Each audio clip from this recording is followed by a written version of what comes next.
What's good, everybody? Welcome into Inside the Green Room with Danny Green. I'm Harrison Sanford.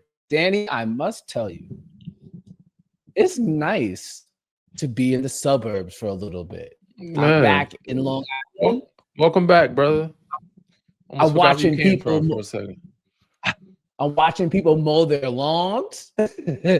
When I walk out, when I take a walk at 11 o'clock at night, there's nobody around. It's kind of eerie. It's almost, when you live in the city, it's so eerie to take an 11 p.m. walk and not see any signs of life. I see the last night when I took a walk, I saw somebody peeking out their window. Like, who the hell is this walking around the neighborhood at 11 o'clock at night? Yeah, not many people take 11 o'clock walks, bro. Yeah, but I feel, even though I am from Long Island, I still feel very much like I am a city kid. So I still am gonna be functioning late at night, but it feels good, man. What's going on with you? Not much, man. Same old. You'll adapt and adjust, but yeah, once again, the organization we spoke about did a terrible job of diving into it. Between the lines, we got another prison visit this week coming up, and we got some of the networks coming to cover it. So it should be a good time, bro. It should be a lot of fun. Finally getting shot out there. Again, a couple of homies coming through. So it should be a good visit. The last one, I told you we lost. We got beat up. I got the pictures back from it, by the way, so I can show you these pictures of how bad it was. I actually wore sunglasses outdoors, couldn't see, but they beat your boy up pretty good. But we got some backup. You're hooping with sunglasses on. Absolutely. I'm a seasoned vet at this point. When you outdoors, bro, the wind is crazy. The sun is unbelievable. Good thing it wasn't hot this time, but you can't see. So I had the bike glasses, ones that stay, like, they kind of, I wouldn't say goggles, but they're glasses, they stick to you. Them things got smacked off my face at least 4 or 5 times. The homie stepped on them, like, grew just very badly, bro. It seemed like it was on purpose. And by the time I had them, they were crooked. By the time I finished, if I show you what they look like, you'd be like, damn, what happened to you? Yeah, I look like the cop from Terminator at that game. So I imagine, these games are being played for the love of the game, and obviously to give people who are impersonated, like, a little out. But I gotta wonder, are tempers flaring at a certain point? Like, it's competitive. Like, basketball is a competitive sport. Like, for sure, it's a one-on-one type of thing. Our tempers flaring. So I mean, keep it real. They have to, don't they? For me, yes. Anybody's competitive, usually you let your emotions. So for me, when I first started hooping, I was like, I'm not gonna get on ref. So now I don't take it serious any game or hoop or league that I'm in. And I'm trying to do better without complaining to the refs. But sometimes they get crazy. I kind of walled out at one game where I threw the ball at the ref because he didn't call a foul. Wait, bad, at the prison? No, not at the prison. But when you go into the prison, going into the prison now, it's a totally different level. I was like, you gotta be a model citizen. For sure. Even that though, even though you gotta also know who you're dealing with. You're dealing with level 4. Some of these guys, these are lifers. These guys have been there for. And I know some of them are in there unjustly, but these guys are in there because they did something. You know what I'm saying? They were gangbangers. They did some stuff in the streets. Did something wrong. So you got to be careful how you approach them, how you talk to them. You know what I'm saying? And I went in there one time. I had the Carolina tattoo on me. I'm like, yeah, you know what I'm saying? He's like, oh, I was like, you got the NC too. I looked at a dude's tattoo. I said, word, you from Carolina or something? Nah, this ain't no Carolina tattoo. This ain't that. This neighborhood crip, bro.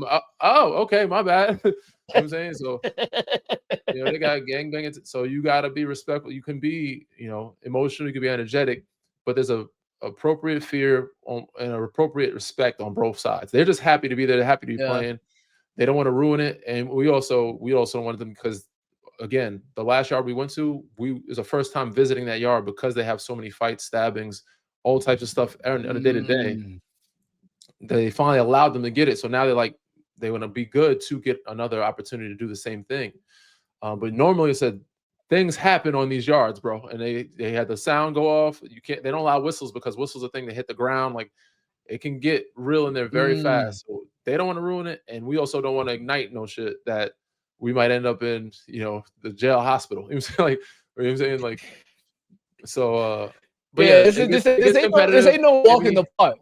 Nah, it's not. It's a very fine line of how you operate, but it does get competitive.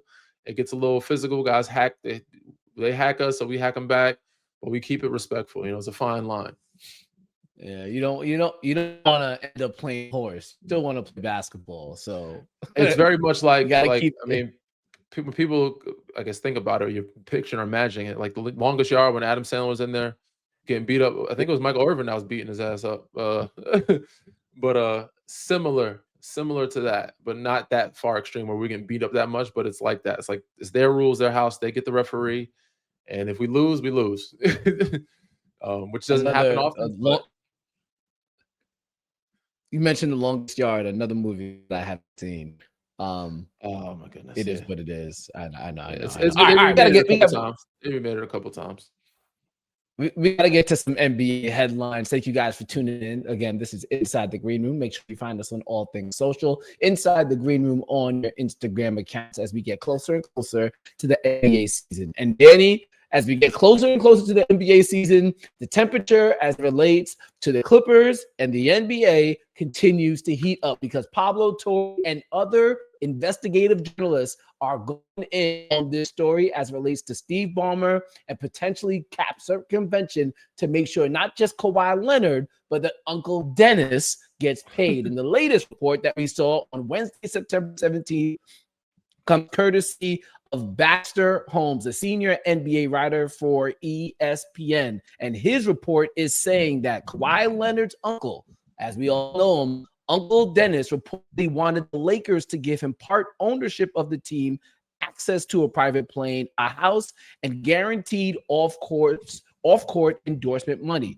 Here's the quote from the story from Baxter Holmes. Acquiring George was one of several requests made by the Leonard camp. We're speaking of Paul George and his camp led by Leonard's uncle, Dennis Robertson, who outlined a series of asks for the Clippers in the days leading up to July 5th. Those requests included part ownership of the team, access to a private plane, a house guaranteed off court, and money. One source with direct knowledge of the talk said. The days where they were saying, these were the same requests that, according to The Athletic, Robertson made of the Lakers and of the Raptors. And here's what I'm gonna say, before I let you go. What's the phrase? It ain't tricking if you don't got it. If you ain't cheating, you're not trying. Closed mouths don't get fed. Closed mouths don't get fed. Now, was Uncle Dennis out of pocket? Yeah. But if I was in Uncle Dennis's position, if you told me I wouldn't get in trouble, would I ask? Again, I know last time I got in trouble on this pod for being honest about what really goes on and how I really feel.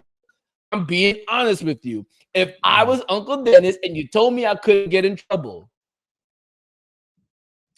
Yeah, you might ask. You're going to ask for the kitchen sink. So shout out to Uncle Dennis. I might not get it, but closed mouths don't get fed. I'm not a superstar, so I don't know the ins and outs of how superstars are handled. So all of this sounds wild to me. It's like, damn, I didn't know. First of all, I didn't know. Once I didn't know it was illegal, but part of it, if you're circumventing the cap, okay. But if you're getting, like, this is not college. You know what I'm saying? If somebody wants to give you a handshake deal from a business, they give you a handshake deal and they want to give you some bread, cool, that's on them. Circumventing the cap, okay, I get it. But to ask organizations for part of ownership, that sounds extremely wild to me. Like, that is a lot to ask for. And these aren't just small organizations. Like, Lakers organization is one of the biggest organizations in the world. So yeah, I mean, shout out to Uncle Dennis, man. He's doing his thing. But again, when you're looking at it, not looking from my perspective, when I break it down, I'm like, all right, that doesn't sound too crazy. Access to a plane, he's not asking for a plane. A house might be a little bit extreme, but okay, I could see that. It's just like college kids, college campus asking for housing or, free car, something like that. Sponsorship deals, granted, that's supposed to come if, as a superstar. Like, we want to make sure that these sponsors, are engaged with us as well. But your top sponsors, we want them to, give us some opportunities to do commercials or whatever. But we know that he doesn't want to do those things. He doesn't want to do commercials. He wants the sponsorship without doing the commercials, which is a little kind of wild. But yeah, bro, this is a lot.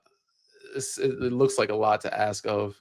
But hey, again, like you said, if you feel like you can ask for these things and not get in trouble, why wouldn't you not try or at least see? So, but this is giving me ideas.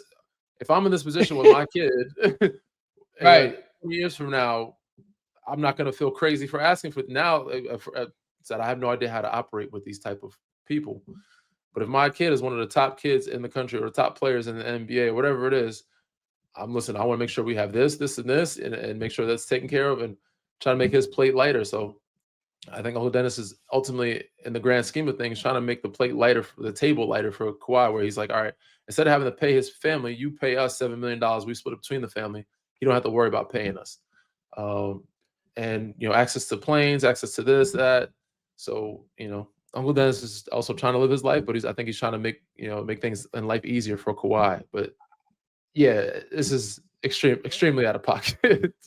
Yeah, it's 100% out of pocket. Again, if we're just can we just not with the politics? If we're just being real here, if we're actually talking like we're friends, like you would be talking at a barbershop or when you walk down the street, when you're at a local basketball court, if we're just keeping it real, I ain't mad at him. But I understand. No. But I understand the outcry and the uproar. It just looks crazy because when you're on this type of crazy. Level, the way you're supposed to operating, you think it just doesn't look buttoned up. If you're a professional, you ask for things in a different way, or you find a way to do it in a professional manner. So shout out to the producer James. He compared it to Reggie from Ballers, which I don't know if you watch Ballers or not, but I've watched those type of vibes. It's kind of crazy. It's hella funny. Well, the thing is too, Danny, if I was the agent for a very popular player and was to circumvent the cap, I know like you want to make sure that the player gets the money, but like I wouldn't leave a paper trail. If I wanted a house, you got to be smarter with that. You got to be smarter with that. I'm like, hey, get me a house, but we're not gonna put it in. We're not putting any paperwork saying that you got me the house, but give me a house. I want to, I want XYZ money. Just give it to me. I want to hold you accountable for it, but the moment I make it paperwork, now I'm in trouble. So just. If you're going to just cheat better. It's the wrong thing to say. It's the wrong thing to say, don't kill me, but I'm being real. Just cheat better. If you're going to cheat, then cheat better. If you're going to do some, I wouldn't say it's because it's not against the law. It's just against the rules, right? If you're going to cheat the game, it's not illegal. But yeah. And if everybody's doing it, because the only reason you're saying this because you feel like you're assuming that more than one party is doing this. This is not the only camp in the world that is getting these type of perks. I wouldn't be surprised, but there's a way to go about things. And clearly, they did it the wrong way. With that being said, I had a conversation with them and talking about the potential punishments, and one of them suggested, and I've seen reports about this, that Kawhi Leonard potentially can get his contract voided. And I told them, and I told my friends, I said, I can guarantee you that Kawhi Leonard is not going to get his Clippers contract voided. Absolutely no. Because I said that because there is no way, absolutely no way, the Players Association allows that to happen. Danny, as somebody who's been on the board for the Players Association, I think you could tell me if I'm wrong, but there is no way that the Players Association would allow a potential slippery slope to start opening, because once it happens to Kawhi, the floodgate, I'm not saying the floodgates will, but it could open up. No, it will open up, because you better believe whoever Uncle Dennis is hearing from other people, he's going to be like, look, so-and-so is doing this, and this. Like, yo, if my contract's going to be void, you better talk to these other people in other organizations, because now I'm not saying that he would want to snitch or rat. He doesn't want to do that. But if you put him in that position, in that situation, some other information is going to be leaked out. Somebody's going to tell something. It may not be from him. It might be somebody else. But some other stuff is going to come out. And I'll second that. I really don't think, very slim chance that that'll happen. I can back that. And I would like to think the NBPA for sure is going to make sure protect him. And they're definitely not going to allow that to happen. They're going to do everything in their power not to allow that to happen. So yes, that is it's a grand, bold statement, but it's something that I would back and pretty much guarantee as well. Like, they're not going to allow Kawhi's contract to be void. I just don't see that happening. Yeah, I don't see that happening at all. All right, let's continue to go to the money matters. And now we'll talk about one Jonathan Kuminga, who has been going through this contract dispute that it seemed like forever with the Golden State Warriors. At one point, it seemed like he was going to sign a qualifying offer for $8 million. Latest, I think, is worth $70 million now for 3 years, with the third year being a team option. I think on the surface, Danny, it would seem okay. Jonathan Kuminga should be happy. He's going to be compensated relative to his talent level, relatively, and he'll have at least 2 years. But the other part of me says, yeah, you're paying him, but you clearly, regardless of how much you're paying him, you clearly don't value him in that organization in terms of actually being an asset going forward. It feels like they're just paying him to trade him. If you're Kuminga, you say, fine, I'm getting paid. It is what it is. I'm out of here enough. Or if I'm not out of here, they'll finally start to use me in the way that I would like. So it's a catch-22, Danny. You were Jonathan. Let's take a step back. If you were Jonathan Kuminga, here's your options. You play for, I know it sounds kind of crazy when I say it. You play for $8 million on a team that you know doesn't want to utilize you, or you feel doesn't utilize you well. But after that 1 year, you can go wherever you want. Or you sign this 3-year deal, you lock in at least 2/3 of it. 75. The third year is an option. Well, it's not 75 because the last year is a team option. Got you, 50. Whatever's. You get about $50 million. You lock it in. However, because you're paid that number, you are now under control of the Warriors, and you don't have that big say where you say, fine, Warriors are not using me well. I only want to go to Chicago. I only want to go to OKC. You're under their control. How would you, again, if you're Jonathan Kuminga and you think you're one of those ones, how would you play it out? I want to say the Warriors are out of pocket for not valuing this young fellow, man. He is the future of your franchise. There's not many guys that have the abilities that he has, the things that you can't teach. His athleticism is outworldly. Now I get, you might have some issues with, maybe IQ or, plays and being locked in or buying into the system, maybe. But once Steph and Draymond are gone, so you might have them for 2 years, if that, and Jimmy, you got 2, maybe 3 at most with them, then it's this kid. Unless you see something in the draft, obviously there's always good players that come through the draft, but you have to rebuild through the draft again. So they're out of pocket for not valuing him. But if I'm him, and this is something because of his age, if I was older, I wouldn't do this. But if I'm his age, I'm taking the $8 million, and I'm because he's going to be young. Regardless of what happens, we know he can bounce back from it. And he still has a really bright future ahead of, if an injury happens, he can recover, rehab. And that we know teams still value him because he has youth and they know what he can do already. You know what I'm saying? Now, if you're in your 30s, it's a little different. If you never got an opportunity to play and then people show how good you are, like if you were just at the end of the bench, if you like when JJ was in Orlando, like we didn't know how good JJ could be before he got the opportunity, or whoever you want to give an example of. But because teams know how good he is or how good he can be already, regardless if you play or not, that 1 year is not going to hurt you that much.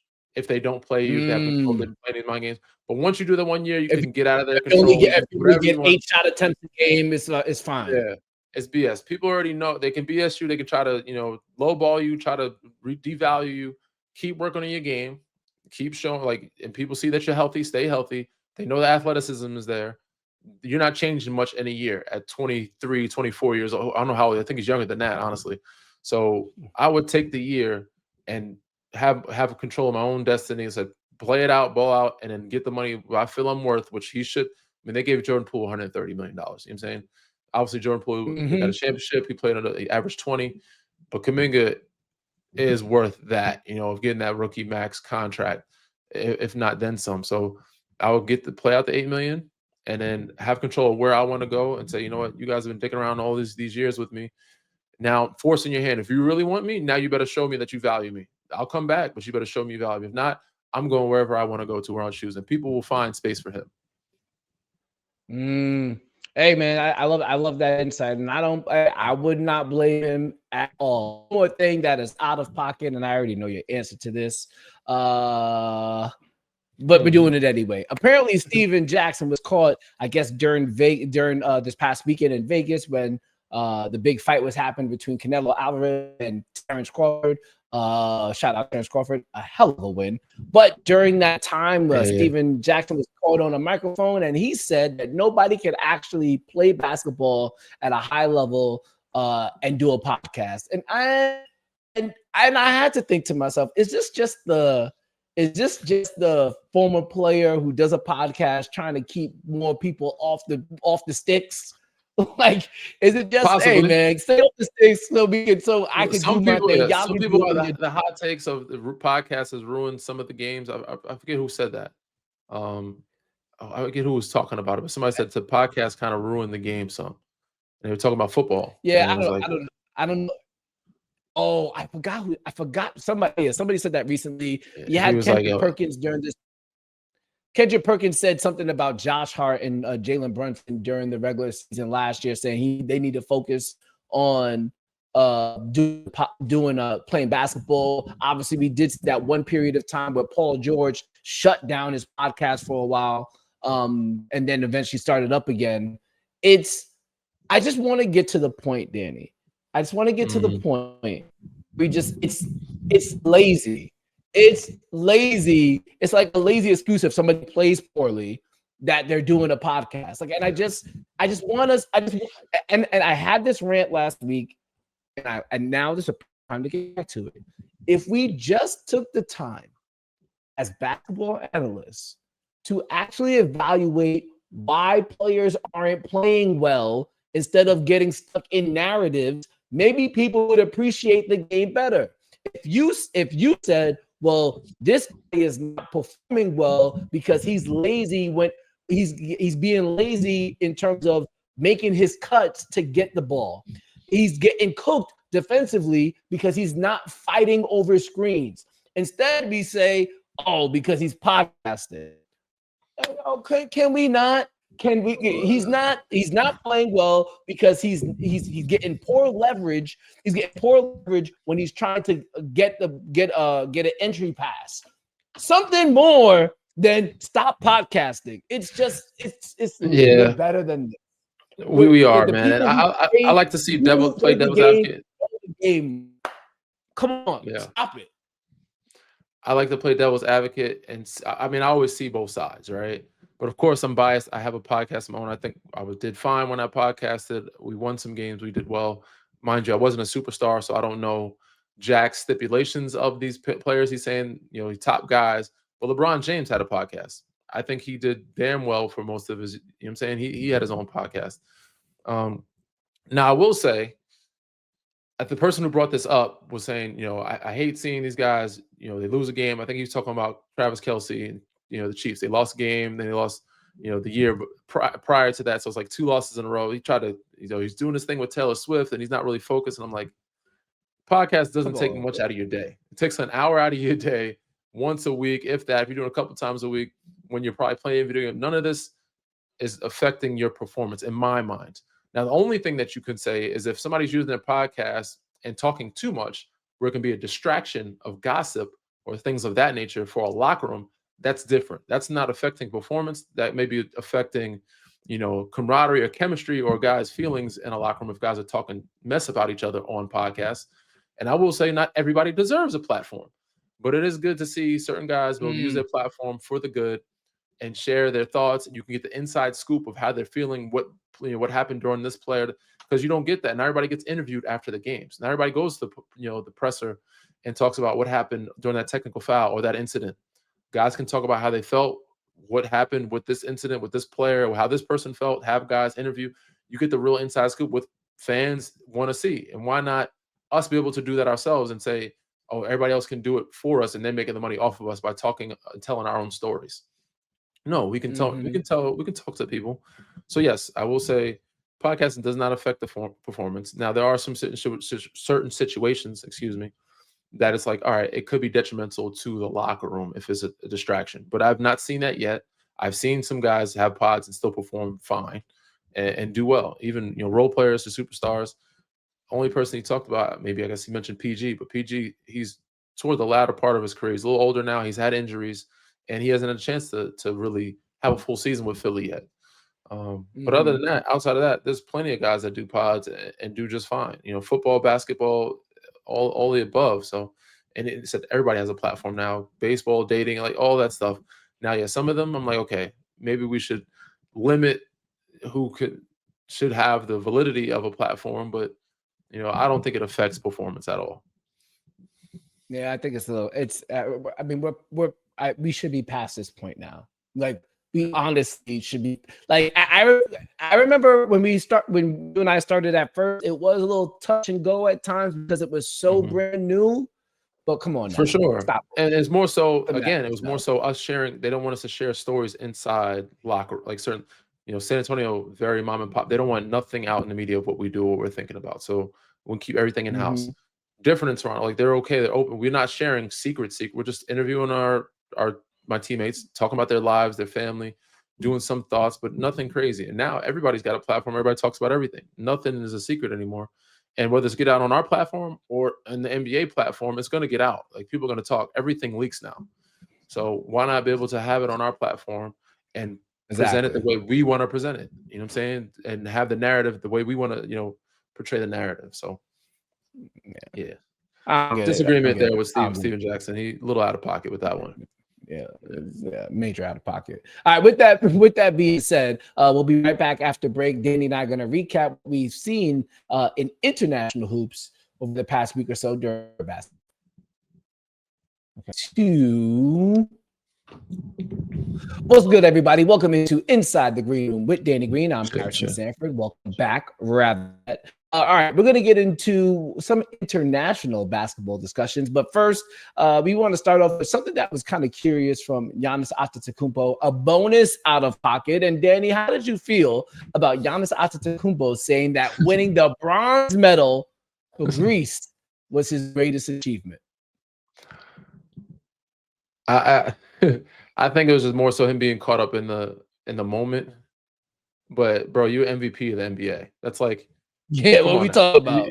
What are we talking about? You won an NBA championship. Like, that's to me like gold. Now, if you want a gold, all right, because I think this team he's had to carry more so than any. Like he's had other superstars with him to win a championship. MVP though, that's you individually, and obviously your team helped you get that. But because this team every year is not set out to win a damn thing, not even come close or to qualify.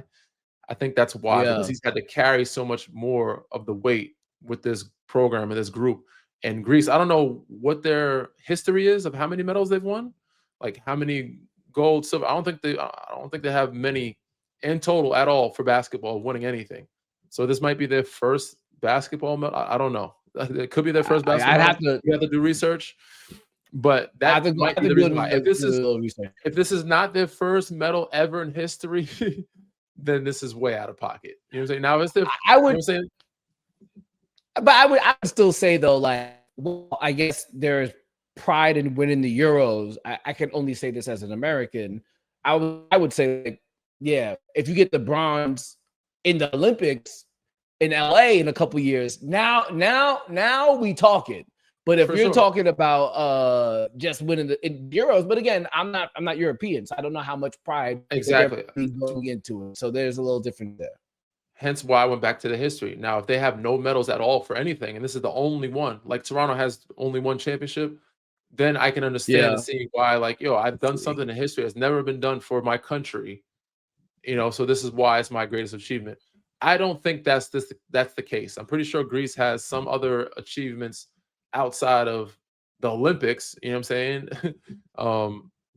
Other than this, I mean, who knows? But hey, we're gonna try and dig in here. I'm trying to see if I can give you some information, some insight. Because other than that, he's still out of pocket. Even if it is their first only medal, he's still out of pocket. But he's way out of pocket because this is not, like you said, the Olympics in LA, and because he's done so many other things. What do you? I know it's a far time from now, Danny. But what do you think you're going to be doing when the Olympics are in your town? It ain't that far. Oh, here we go. Hold on. In EuroBasket, hold on. In EuroBasket, Greece has won 2 gold titles, 1987 and 2005. In the Olympics, Greece basketball has not won any medals. So there you go, Danny. So they have 2, but none in the Olympics. So they won gold before. They won gold. The national senior team has won 2 has won 2 gold titles, 1987 and 2005. So he's way out of pocket. First time in 20 years. Yeah, he's out of pocket. He is all right. We got with that being said, we gotta keep rolling. Fell out. All right, we're about to get out of here, but first we gotta leave the show with our top 5 in honor of EuroBasket wrapping up. Danny's gonna tell us his top 5 for players who are in the NBA or were in the NBA that just go absolutely crazy when it's time to play international ball. Who's number 5, Danny? Number 5, I'm gonna go with my guy Bogey, man. And this was a kind of a toss-up between him and Ricky. But I've seen Ricky do some things, man, since he was like 16, 17 years old, like how Luka's doing for Slovenia. That was very impressive. And that's the reason why he was drafted in the lottery, because Ricky is a special player. And I'm lucky enough to play with him toward the end of both of our careers. But seeing his mind and how he sees the game, he does it the right way. And there's a reason why he's lasted so long in the league and played so well throughout his tenure. And some of those guys that were, when he was drafted, laughing at him why they choosing Ricky Rubio, and he's lasted long with some of those guys, is because he has such a high IQ and he's a special player and he knows how to hoop. So I got Bogey, who was special. I love watching him play and love hooping against him in the league. But with his country, these guys all become different players. He goes crazy.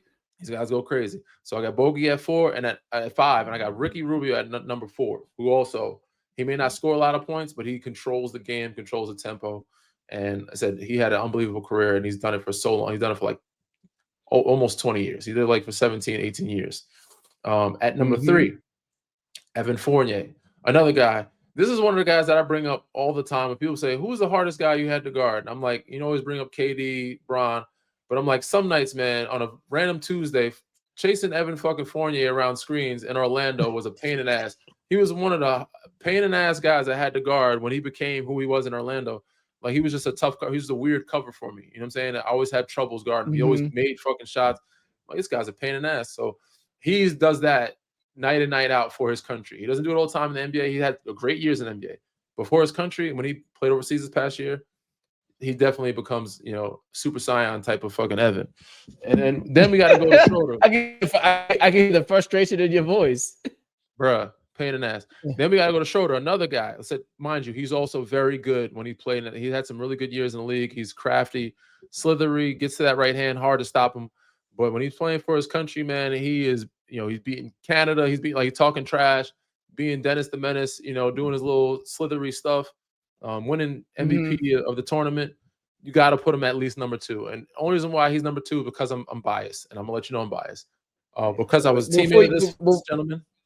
Before you get to one, how was your relationship with Dennis Schroeder?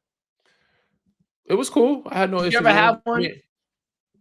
Like, we speak, we say hello. We didn't have like a bad relationship. I've known him like in passing since he was in Atlanta. You know what I'm saying? Like, he was a young kid. We didn't have like a tight relationship. We say what's up. We see each other. We never played with each other.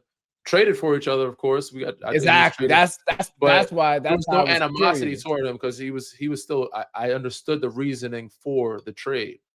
It just didn't change much, because the reason they traded for him was to get the ball out of Bron's hand and take, lighten the load for Bron playing the point guard, which never happened. So it was pointless to do that. You know what I'm saying? Then they got Russ. They did the same shit. Retrospect, never happened. In retrospect, it's like, y'all did these things, and it never changed.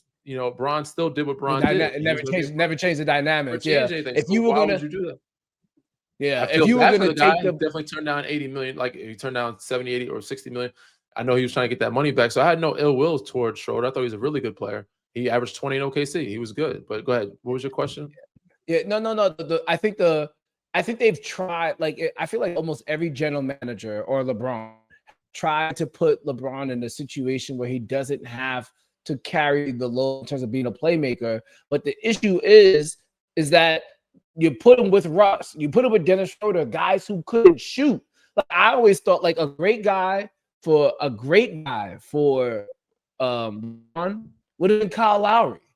Kyle Lowry, you're not leaving open. He can catch and shoot, but he can also play point guard. And he costs too much at the time. He costs too much at the time. He was actually for $30 million at the time. So yes, I get that. And now the only other person that's taking him off the ball really is the guy you got now, Luka. You know what I'm saying? And now Austin Reeves. So two younger guys, the white guys that can shoot but also handle the ball. So those are the guys that, again, very valid point. You should have got guys that can shoot and handle the ball. That'll take some load off him. So now Bron is kind of, but it took 22 years to get him off the ball, and getting Luka Doncic, you know what I'm saying, for him to take a back seat. You don't get Luka Doncic. Bron is not taking a back seat, bro. He's going to be that point guard and handling the ball for 38 out of the 48 minutes. Yeah, for sure. So, all right, last one. Back to the list, and said, the only reason why I got Schroeder at number 2 is because I have a bias toward this gentleman. He was a teammate of mine, but also when he gets to playing with his team and his country, he is something fucking else, bro. Putting up numbers, 40 balls, kicking ass. And he was a pain. He used to get numbers in the league too. Patty Mills, this guy, and he's been doing it for a very long time because he's been hooping there for 20 years of playing for his team. I think he holds all the records for Australia, the Boomers. But him running off screens, getting to his floater, right hand, shooting a 3-ball, he's the Steph Curry of Australia, bro. Like, he's nonstop running, they run the offense through him. So he was one of the guys that said that had changed the whole dynamic. You have to scout report him, regardless of what age he is. So said when he's on that floor, you got to prepare for Patty Mills. What did you ever say to him, or what did he ever say about playing for his country? Like, was there did he ever say anything that really helped you understand? Not obviously he was going to play well because he was going to be featured, but there is something about that empowerment or just representing Australia that stood out to you? Nothing in particular, but I've seen him over time grow and embrace his people from there. Like, he started, he came over, and when I was in San Antonio, everybody played for I didn't understand how important it was for these guys to represent until we won a championship where they all had their flags. Bellinelli's got his Italian flag. Manu's got his Argentinian flag. France, Tony and Boris have that.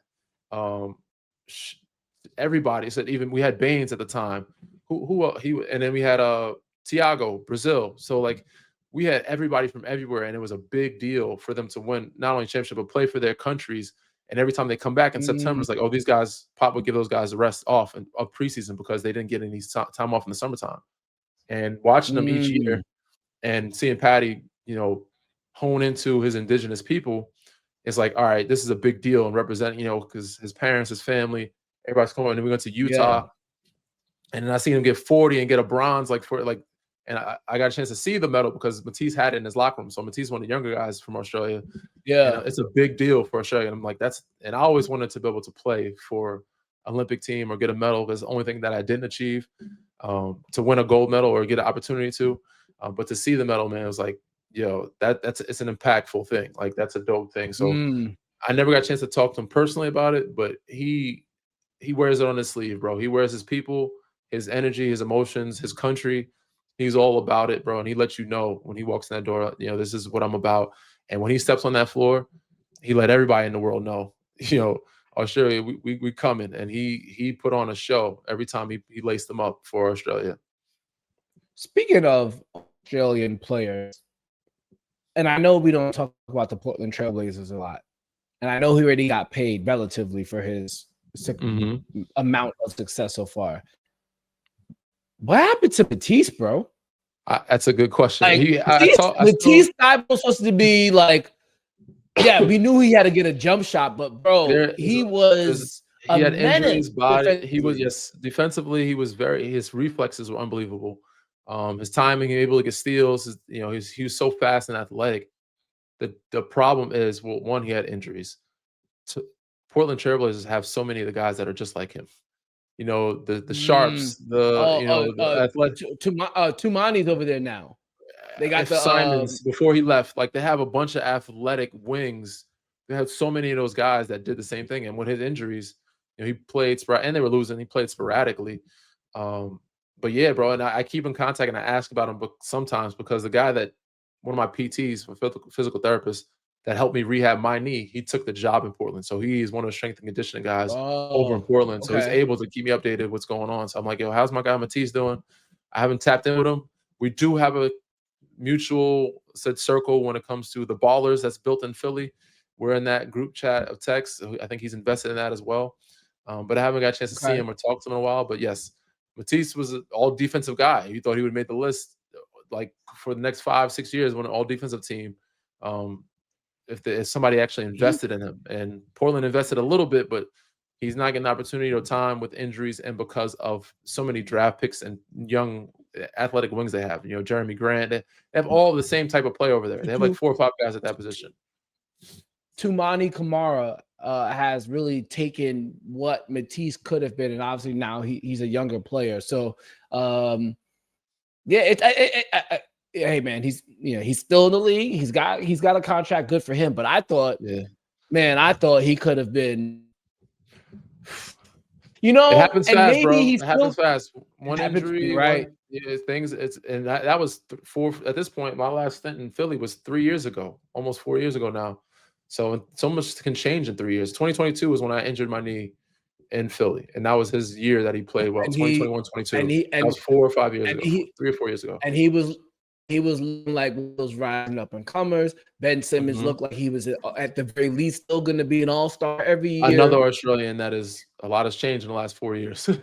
4 years ago, Ben Simmons was an all-star.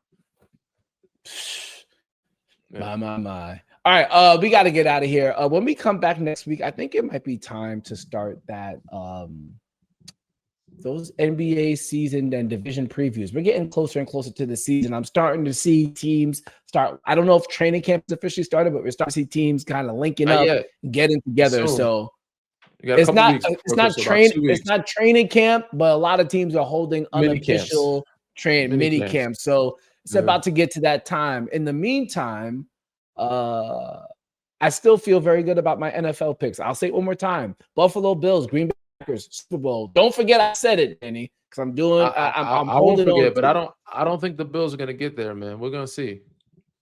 Maybe we shall see. With that being said, you know what to do, and if you don't, Danny's going to let you know. Re-rate, subscribe, review. Peace.